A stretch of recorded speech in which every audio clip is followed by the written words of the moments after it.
Hello friend. Hello बच्चों, कैसे हो आप लोग। मैं ताउल्ला सर। आज मैं एक्टिव पैसिव वॉइस का पार्ट 2 लेकर के आया हूँ बच्चों। और आप लोगों से रिक्वेस्ट है कि आप लोग बेटर तरीके से स्टडी करिए और घर पे ही रहें, सेफ रहें। आज पैसिव वॉइस आपको पढ़ना है बच्चों, इम्परेटिव सेंटेंस की पैसिव वॉइस। तो इम्परेटिव सेंटेंस की जो पैसिव वॉइस होती है हम दो तरीके से बनाते हैं।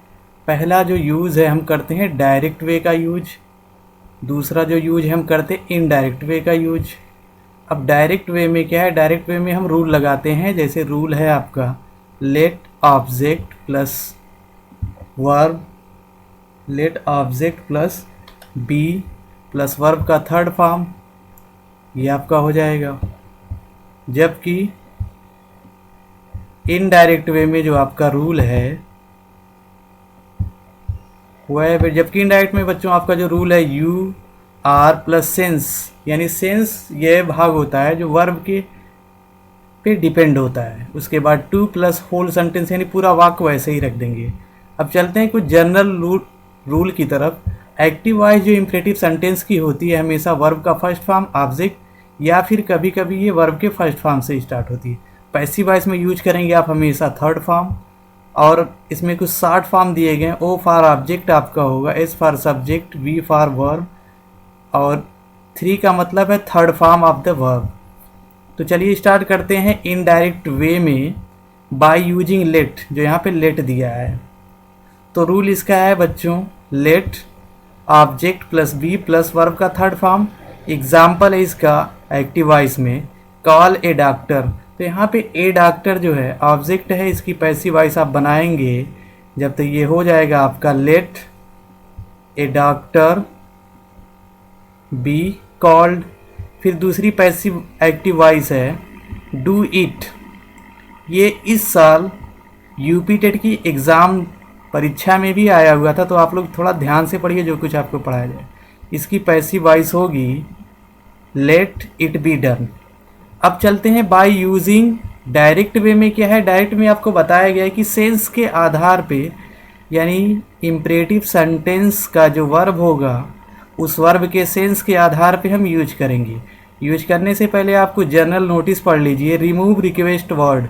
रिक्वेस्ट वर्ड, जैसे आप रिक्वेस्ट वर्ड यानी विनम्र निवेदन करने वाले शब्दों को आप हटा दीजिए, जैसे प्लीज़, सर, काइंडली और मैडम ETC। दूसरा always use objective case with let. Let के साथ हमेशा आपको कौन सा केस लगाना है, ऑब्जेक्टिव केस लगाना है। जैसे ही का ऑब्जेक्टिव केस हो गया हिम। तो चलते हैं बाय डायरेक्ट वे में। तो डायरेक्ट वे में जो आपका यूज है in the sense of order, या फिर कह सकते हैं आप in the sense of command, आज्ञा के भाव में। इसका जो रूल है you are ordered plus to plus whole sentence, यानी पूरा वाक्य रख देंगे। फॉर एग्जाम्पल है एक्टिव वॉइस का आपका शट द डोर।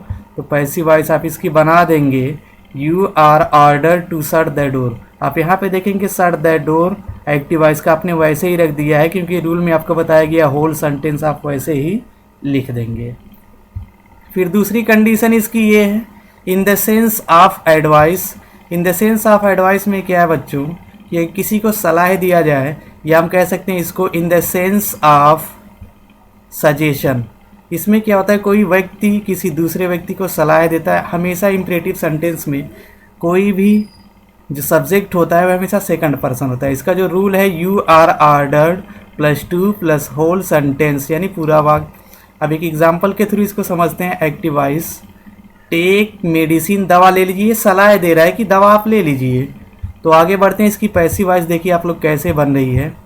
तो रूल के अकॉर्डिंग आप रखेंगे you are order to plus whole sentence है, तो आपने रख दिया टेक मेडिसिन। तो हो गया टोटल आपका you are order to take medicine, ये आपका एडवाइस के रूप में हो गया। तीसरा हम चलते हैं बच्चों इन the sense of request. Request में क्या आता है, रिक्वेस्ट में पहले ही जनरल नोटिस पे आप लोग देख लीजिए बताया गया कि रिमूव रिक्वेस्ट वर्ड, लेकिन इसको हम जानेंगे, आइडेंटिफाई, पहचानेंगे कैसे। ये आते हैं प्लीज़, सर, मैडम, काइंडली। जब ये आएंगे तो आप इनको पैसिव वॉइस बनाते समय हटा देंगे और जो रूल आपको बताया जाएगा वैसे ही लिखेंगे। यानी हम कह सकते हैं in the sense of request, निवेदन के भाव में। तो जो रूल इसका है you are requested to plus whole sentence active voice में एक एग्जाम्पल आपको बता रहा हूँ। एक्टिव वॉइस है इसका प्लीज़ हेल्प मी। अब यहाँ पे देखिए आप प्लीज़ शब्द आया हुआ है, तो आप करेंगे प्लीज़ शब्द को हटा देंगे और रूल लगाएंगे पैसिव वॉइस का, you are requested to help me, और ये आपकी पैसिव वॉइस पूरी तरह बन जाएगी। अब चलते हैं बच्चों मेन यूज की तरफ। बाय यूजिंग बोथ रूल, हम दोनों रूल का प्रयोग करके हम किसी भी सेंटेंस की पैसिव वॉइस बना सकते हैं। फॉर एग्जाम्पल में अगर आपको दिया जाए डू योर वर्क, अपना कार्य करिए, तो अब हम दोनों रूल यानी डायरेक्ट और इनडायरेक्ट वे दोनों रूल का प्रयोग करके इसकी पैसिव वॉइस बनाने वाले हैं। तो लेट अस स्टार्ट।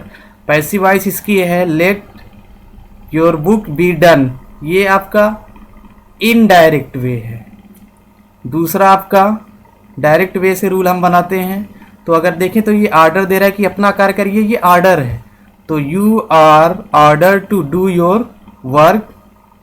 आज के लिए बच्चों इतना ही, और आपसे रिक्वेस्ट करते हैं कि आप हमारे यूट्यूब चैनल को सब्सक्राइब भी करिए और बेटर स्टडी करिए। अगर कोई प्रॉब्लम आपको आ रही है तो आप कमेंट करिए, I will solve and I will try my best. Thank you to all.